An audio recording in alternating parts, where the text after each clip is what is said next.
इस प्रोजेक्ट के जो हमारी पहली बैच है, लगभग 235 कंपनियां हैं जो इसमें एलिजिबल या पात्र हुई है। उसमें से लगभग 44 कंपनीज है जो जिन्होंने परमिशन ली है और जहां हमने प्रोजेक्ट्स का काम शुरू किया है और फेज 1 के उनकी सब एक्टिविटीज चालू है। उसमें से 15 कंपनियां ऐसी है कि जहां फेज 2 के लिए काम के लिए हमने शुरुआत की है। लेकिन इस 15 कंपनियों में से 5 कंपनियां ऐसी है कि जिनका फेज 1 की जो एक्टिविटीज है वो अभी भी चल रही है। इसकी वजह से बची हुई जो 10 कंपनियां हैं उनका काम अभी इस हफ्ते हमने शुरू किया है फेज 2 का। दोस्तों इसके अलावा हम और एक प्रोजेक्ट की घोषणा हमने इस अंतरराष्ट्रीय जैव ईंधन दिन के ऊपर की 10 अगस्त को की, और वो नए प्रकल्प का नाम है एमसीएल बायोकोल प्रोजेक्ट, एमकोल प्रोजेक्ट। दोस्तों ये प्रोजेक्ट पूरी तरह से डेडिकेटेड है हमारे किसानों के लिए, हमारे लोगों के लिए, जो 10,000 15,000 किसान लोग आपने तैयार किए हैं अपने हमारे गांव में, तहसीलों में, और जो वादे जो कमिटमेंट्स हमने उनके लिए किए, बस उनके लिए इस प्रोजेक्ट की शुरुआत हम लोग कर रहे हैं। पिछले सप्ताह हमने देखा कि 5 ऐसी कंपनियां हैं हमारे एमसीएल परिवार में कि जिन्होंने इसके लिए जो क्राइटेरिया वो पूरा किया, और उस 5 कंपनी को कंपनी के लोकेशन पर अभी हम इस प्रोजेक्ट की शुरुआत करने जा रहे हैं। उसकी प्रिपरेशन ऑलरेडी शुरू हो चुकी है दोस्तों। लेकिन आपको बताते हुए मुझे बहुत गर्व महसूस हो रहा है कि आज ये जो आंकड़ा है ये 5 से बढ़कर 13 बन चुका है। आज हमारे बीच में 8 ऐसी नई कंपनियां हैं जो इसमें शामिल हुई है, जिन्होंने ये जो क्राइटेरिया है वो पूरा किया है, और मैं हमारे पूरे एमसीएल परिवार की तरफ से उनका बहुत बहुत हार्दिक अभिनंदन करता हूं। और दोस्तों मैं आपसे भी विनती करता हूं कि आप सभी लोग इनका बहुत ज्यादा अभिनंदन कीजिए। सबसे पहले मैं नाम लेना चाहूंगा स्वामी वेंकटेश्वरा बायोफ्यूल्स प्राइवेट लिमिटेड, इस कंपनी का, जिनके प्रमोटर है सागर पवार, तहसील है बाबलेश्वर, डिस्ट्रिक्ट है विजयपुरा और स्टेट है कर्नाटका। दूसरे हैं विश्वेश्वरैया बायोफ्यूल्स प्राइवेट लिमिटेड, नूतन केवटे, प्रमोटर उनका नाम है, तहसील का नाम है निडगुंडी, जिला है बीजापुर और स्टेट है कर्नाटका। आपका भी अभिनंदन। आगे की जो कंपनी है वो कुरुगोडू बायोफ्यूल्स प्राइवेट लिमिटेड है, जिनके प्रमोटर का नाम है रसूल शेख साहब, जिनके तहसील का नाम है कुरुगोडू, जिले का नाम है बेल्लारी और राज्य है कर्नाटक। आपका भी अभिनंदन। आगे है रायता वरुक्षा, रायता, मेरा प्रोनाउंसिएशन अगर गलत हो तो मुझे प्लीज माफ करना, लेकिन रायता वरुक्षा बायोग्रीन फ्यूल प्राइवेट लिमिटेड, जिनके प्रमोटर का नाम है छायादेवी केसी, तहसील का नाम है सिरा, जिला है तुमकुर और राज्य है कर्नाटका। आपका भी अभिनंदन। अगले है सदगुरु Shri Swami Samarth clean fuels private limited, जिनके प्रमोटर का नाम है सरिता पवार, जिनके तहसील का नाम है मुद्दे बिहार, जिले का नाम है विजयपुरा और राज्य है कर्नाटका। आपका भी अभिनंदन। आगे की जो कंपनी है उनका नाम है निसर्ग प्रिया बायोफ्यूल्स मुढोल प्राइवेट लिमिटेड, जिनके प्रमोटर का नाम है सीताबाई पाटिल, तहसील है मुढोल, जिला है बागलकोट और राज्य है कर्नाटका। आपका भी अभिनंदन। आगे की जो कंपनी वो प्रार्थना ओम बायोफ्यूल्स प्राइवेट लिमिटेड, प्रमोटर का नाम है किरण कट्टीमनी, तहसील का नाम है बदामी, जिले का नाम है बागलकोट और राज्य है कर्नाटका। आगे की जो कंपनी है वो है Chandana bio state private limited, जिनके प्रमोटर का नाम है बी वासु नाइक, तहसील है मुडबिद्री, जिला है दक्षिण कन्नड़ा और राज्य है कर्नाटक। दोस्तों आप सभी का एमसीएल परिवार की तरफ से, मेरी ओर से सभी का बहुत बहुत अभिनंदन। और मुझे पता है जब आपने काम किया होगा तो आपके साथ सिर्फ आप ही नहीं, आपकी पूरी टीम होगी अपने तहसील की, और वो बहुत सारे लोग हैं जिन्होंने हमें आशीर्वाद दिया है। तो मैं हमारे पूरे एमसीएल परिवार की तरफ से आपका बहुत बहुत अभिनंदन करता हूं, और आगे का जो आपका सफर है, आगे का जो भविष्य है, उसके लिए बहुत सारी शुभकामनाएं देता हूं। तो चलिए शुरुआत करते हैं। दोस्तों सबसे पहले आपको इस एग्जीक्यूशन के कुछ बेसिक प्रिंसिपल्स है वो समझने पड़ेंगे।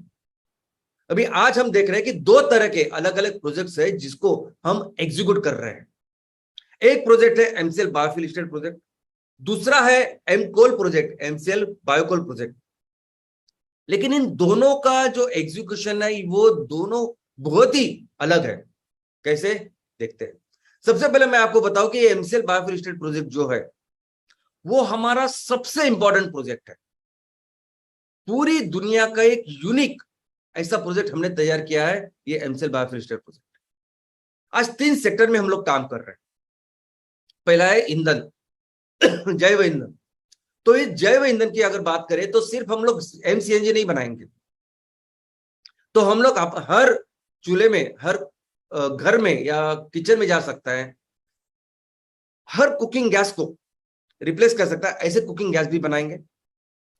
उसके अलावा जिससे इलेक्ट्रिसिटी तैयार होगी, ऐसी इलेक्ट्रिसिटी का भी निर्माण हम लोग करेंगे, जिसे हम एम पावर कहेंगे, और इसके लिए भी ईंधन हम लोग बनाएंगे।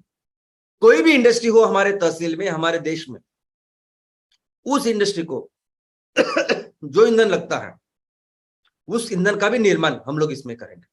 लेकिन ये तो हुआ ईंधन के बारे में। दूसरा जो हमारा सेक्टर है वो है ऑर्गेनिक फार्मिंग प्रोडक्ट्स। अब ये ऑर्गेनिक फार्मिंग प्रोडक्ट्स में अगर आप देखोगे तो ऑर्गेनिक फार्मिंग करने के लिए जो ऑर्गेनिक फर्टिलाइजर है वो कहां से आएगा, तो इस प्रोजेक्ट से आएगा। लेकिन सिर्फ ऑर्गेनिक फर्टिलाइजर नहीं, ऑर्गेनिक ये सॉइल कंडीशनर है। बहुत जल्दी ये आपकी जो कैंसरस जो हमारी जमीन है उसको बहुत जल्दी ऑर्गेनिक कर सकता है, ऐसे तत्व इसमें है।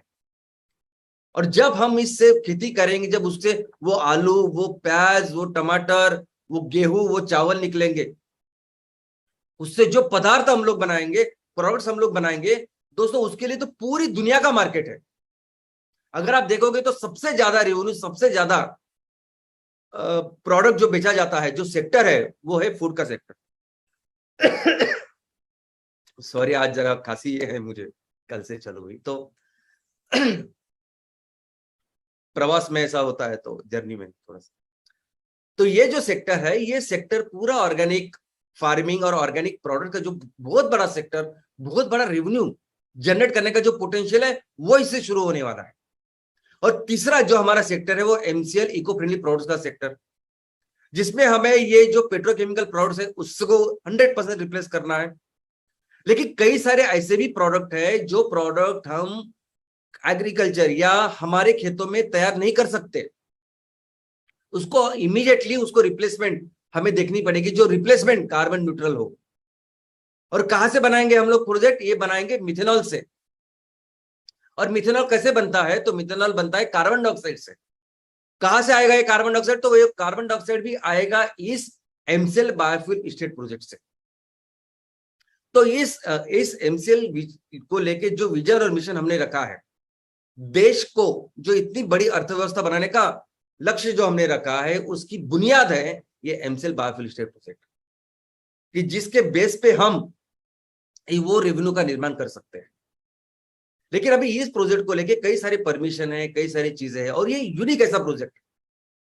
हम नहीं चाहते कि किसी भी वजह से आने वाले दिनों में इस प्रोजेक्ट का काम किसी भी वजह से रुक जाए आपके हर तहसील में। इसलिए हम पूरी परमिशन लेके जो कुछ चीजें लगती है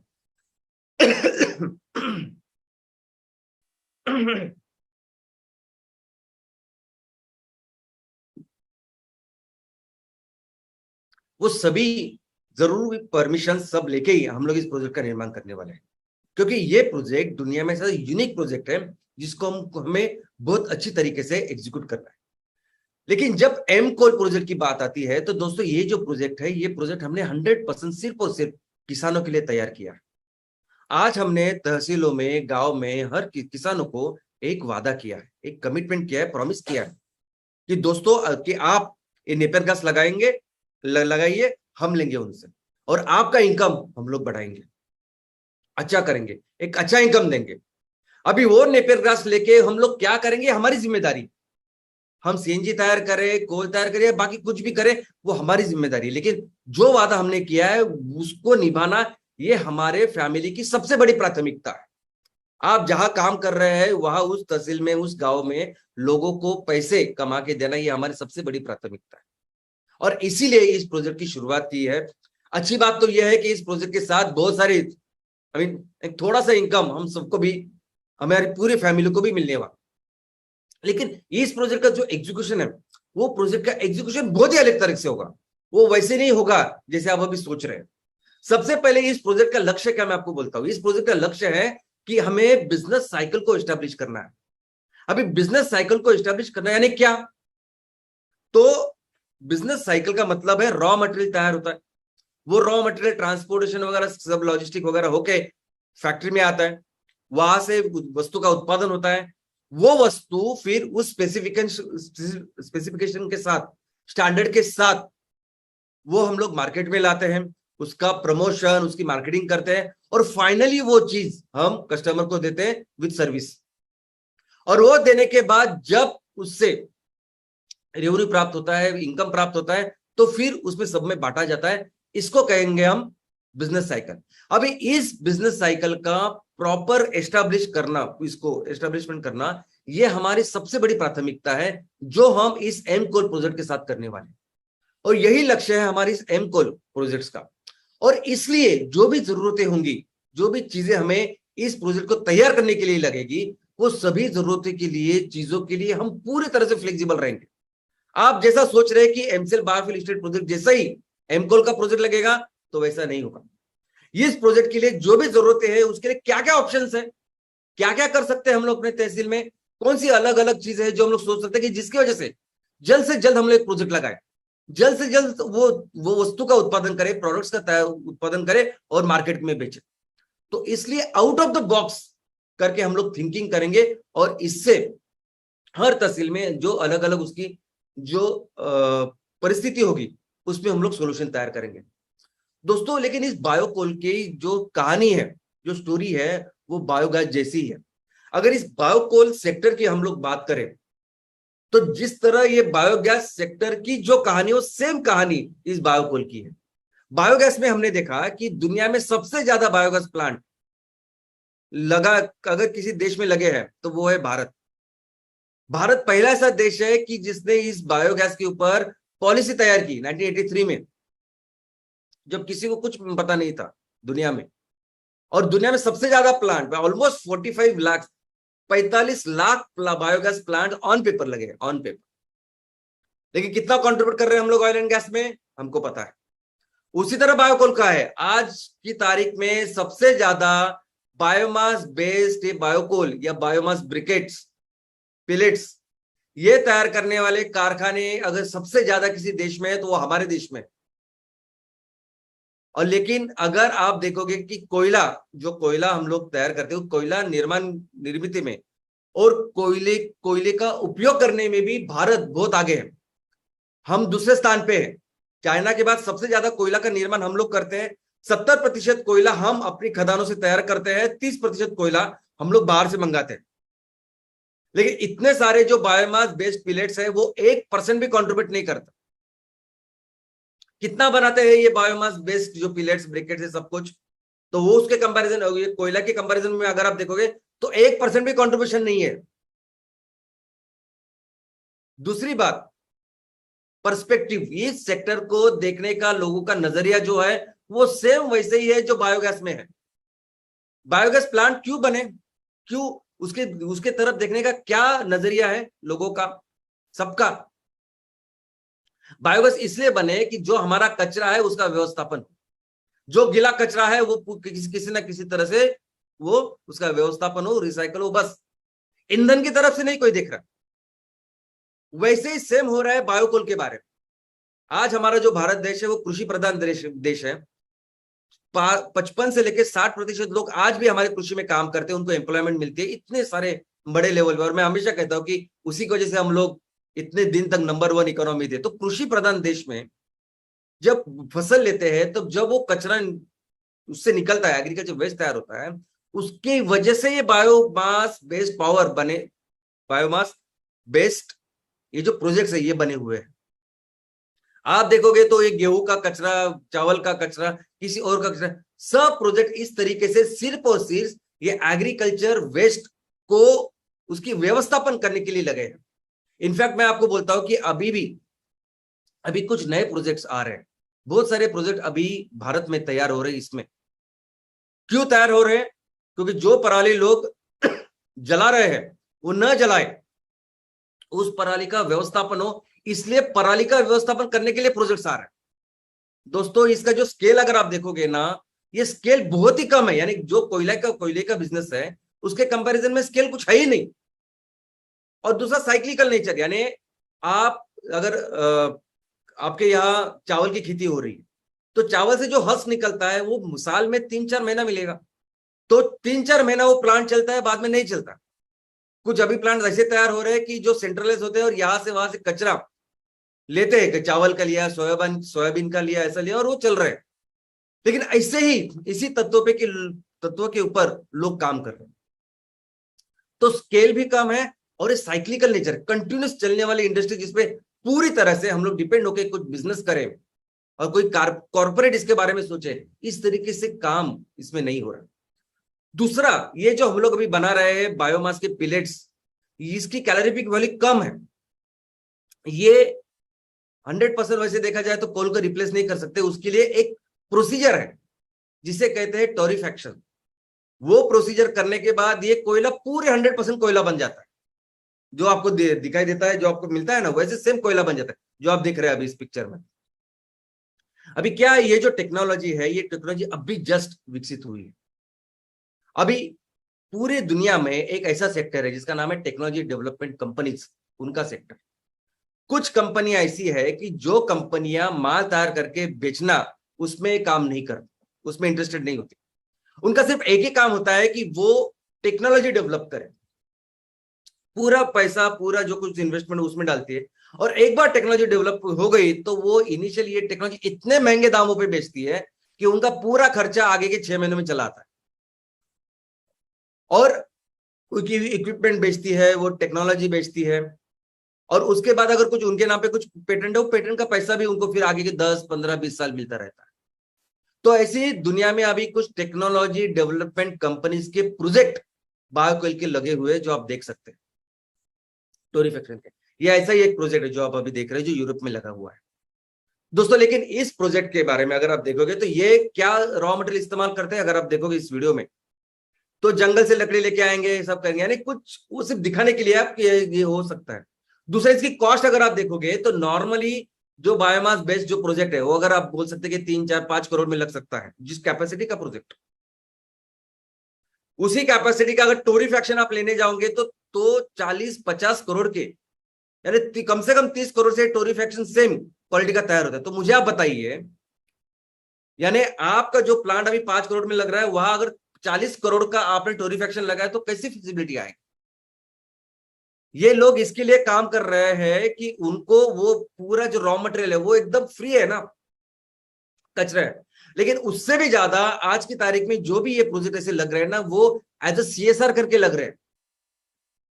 CSR है ना, कॉर्पोरेट सोशल रिस्पॉन्सिबिलिटी, यानी उससे पैसा कमाना वगैरह ऐसा कुछ नहीं है, सिर्फ लोगों को दिखाना कि हम लोग कर रहे हैं एनवायरमेंट के लिए। आज हमारे देश में सबसे बड़ा जो प्लांट लगा हुआ है ऐसे सेम 100% इंपोर्टेड प्लांट, वो हरियाणा में है। और वो प्लांट क्या करता है, कोयला तैयार कर रहा है और NTPC को दे रहा है। जो भी कंपनियां भी कोल बेस्ड पावर में काम करती है, उनके लिए ये 40, 50, 100, 200 करोड़ कुछ नहीं है। एक आध दूसरा प्लांट लगाएंगे और पूरी दुनिया को बताएंगे, देखो हमने पेरिस एग्रीमेंट को जैसे जो साइन किया था उस तरीके से काम कर रहे हैं, देखो हम लोग वो कोयला भी तैयार कर रहे हैं और उसके इस्तेमाल कर रहे हैं। कोई लेना देना है नहीं, तो उससे पैसा कमाएंगे क्या, कुछ नहीं, क्योंकि वो इतने ह्यूज बिजनेसेस करते हैं ये सभी पावर कंपनीज कि उनके लिए 100-200 करोड़ रुपए कुछ भी नहीं होता, तो लगाएंगे। और इस तरीके से आज की तारीख में बिजनेस चालू है। मैं जब बोलता हूं ना आपको कंपटीशन है, और अभी हमने बिजनेस में शुरुआत की है, क्या कंपटीशन होता है इसका ये पहला एग्जांपल मैं आपको बोलता हूं। सबसे पहला तो आप उसमें घुस ही नहीं सकते, इसे कहते हैं एंट्री बैरियर। कोई भी कंपनी अगर उसमें घुसना चाहे तो कैसे घुसेंगे आप मुझे बताइए, अगर 50 करोड़ 60 करोड़ का प्लांट लगता है आपका और उसमें फिजिबिलिटी नहीं है, यानी पहले 5 साल तक 7 साल तक आपको फिजिबिलिटी नहीं आएगी, ऐसा उन्होंने करके रखा है 8-10 साल तक, जब तक उनके पैसे निकल नहीं आते। तो उसमें कौन जाएगा, तो वही जाएगा जिनके पास डीप पॉकेट्स है, बहुत सारे पैसे हैं, जो आराम से राह देख सकते हैं। अगर लेकिन ऐसा कुछ करना होता जो हम लोग कर रहे हैं, तो कितने सारे कॉर्पोरेट ने अभी तक किया होता, उन्होंने नहीं किया। और बाद में इनका पूरा सब, उनकी जो जरूरत है वो पूरी होने के बाद फिर वो लोगों को अलाउ करते हैं धीरे धीरे। तो ये एक तरह का ऐसा कंपटीशन है कि कोई उसमें आए ना, लेकिन हम एमसीएल किसी भी हाल में रुकने वाली नहीं है। दोस्तों, एमसीएल इस तरह के प्रोजेक्ट कर रहे हैं जो दुनिया ने अभी तक सोचा नहीं। आप मुझे बताइए, आप बायोगैस के प्रोजेक्ट पूरी दुनिया में जाके देखिए, कहीं भी जाके देखिए, और हमारे प्रोजेक्ट आके देखिए, कि कहीं भी देखेंगे आप ये बायोगैस के प्रोजेक्ट तो बहुत बड़े बड़े डोम दिखेंगे, बड़े बड़े डोम। स्केल की बात कर रहे हैं तो स्केल यानी क्या, बड़ा डोम, भारत में भी प्रदेश में भी। अब इतना बड़ा डोम आप नॉर्थ ईस्ट में कैसे लगाएंगे? आप उत्तराखंड में, हिमाचल प्रदेश में कैसे लगाएंगे, जहां जमीन ही नहीं है, पहाड़ी इलाका है।